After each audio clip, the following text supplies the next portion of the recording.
In DeCamp's book, I think he references the fact that you'd made a statement that something about if for photographs, I guess, or the knowledge that you had, some people would die if they didn't get their hands on those photographs or something to that effect. Oh yeah, some people have died because of my photographs. I feel very badly about that. Yeah. Gary Caradori and his son. I believe his son was like 10 years old, Brian. Yeah. And Gary had no idea what he was getting when I came up, and I didn't want him anywhere near where I was at. So we met in Chicago. Yeah. And what was really strange about this is his plane supposedly, quote, quote, broke apart over Aurora, Illinois. Yeah. Which happens to be the town where Chief Wadman happened to be the police chief after he was run out of Omaha. Really? Yes. So Caradori's plane comes down over Aurora, Illinois. I remember it crashes into a farmer's field. Yep. Photographs and everything are blowing all over the place, and the police show up, FBI shows up, and everything is confiscated, and the farmer is threatened. Oh, yeah. Yeah. The deputy got out there, and he was there only a couple minutes, and the FBI shows up. And they flat out threatened him. And they told him, you did not see anything, you do not tell anybody, you keep it quiet. Well, about a year later, he started to talk about it a little bit, and his wife was murdered. Really? Yeah. Good heavens. So, wow. This is an incredible... How much did Satanism play into the picture there? Was that a big part of it? What was it all about? A lot of that centered around Michael Aquino. The Omaha World Herald was run by Harold Anderson. Okay. He had a farm place outside of Omaha, and they would go out and have various things out at that farm. Okay. You're talking about ritualistic kind of stuff? Yeah. Okay. And some of the kids were brought out there, the ones that were kidnapped. You know, that farmhouse played an important role. So you'd surreptitiously shoot photographs? Yes, I Okay. would do it for the purpose of basically having to protect my own butt. That's what Gary Caradori got killed over, was those pictures. The pictures I was getting were to get basically who's who and what's what. The kids they'd get them tutored up, and boys on boys, old men with boys. Occasionally they'd have girls. It was a lot of times the younger ones. What about Warren Buffett? Warren was in more than he would like to be known. Yeah. Because I know DeCamp, his name shows up in DeCamp's book. Yeah. And, of course, everybody knows who Warren Buffett is. Yep. But he was involved in this level of this kind of stuff that was going on? Yeah. You know, there's a few things going on right now that I personally know of that for investigations and things like that I cannot disclose. You will be hearing some things come in the very near future. Okay. All right. That are major. Major? Major. Can you comment on what area they may be major in? The who's who. The people who were involved in it, there's going to be heads roll.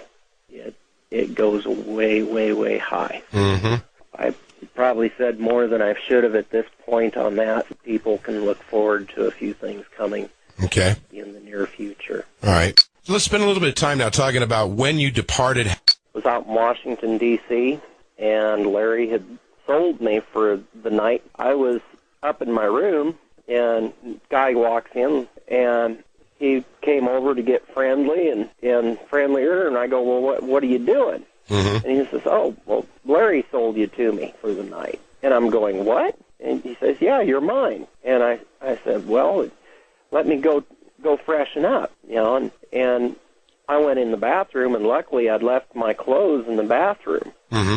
And I ended up crawling out and going to the airport. I left camera equipment and everything behind. That was it. Larry had provided me with an apartment where somebody supposedly committed suicide, but I would bet more strongly it was murder from what I'd heard later on. That was another one of those Wadman cover-ups. I went to an abandoned farmhouse. Well, this was in probably around June of '88. Okay. They raided the credit union. You know, Larry had a lot of power, and from what I was told, when he got out on parole, he was paroled to Washington, D.C., and and went to work for the National Republican Party. That's what I've heard, too. So this Franklin deal blew up, big in the news and that. I was an innocent bystander that saw too much. Right. I feared for my life, so I just kept out of sight.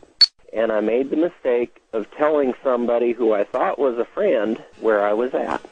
And he happened to have been an informant. Next thing I know, here comes the FBI. Mom and Dad got their house raided, not once, but twice. Right. What were they looking for? Basically, I think it was more of a harassment. I was living a couple miles away, and Mom told them where I was at. She thought it was, the FBI, there's got to be good people, this and that and the next thing, and she had no idea what all was going on.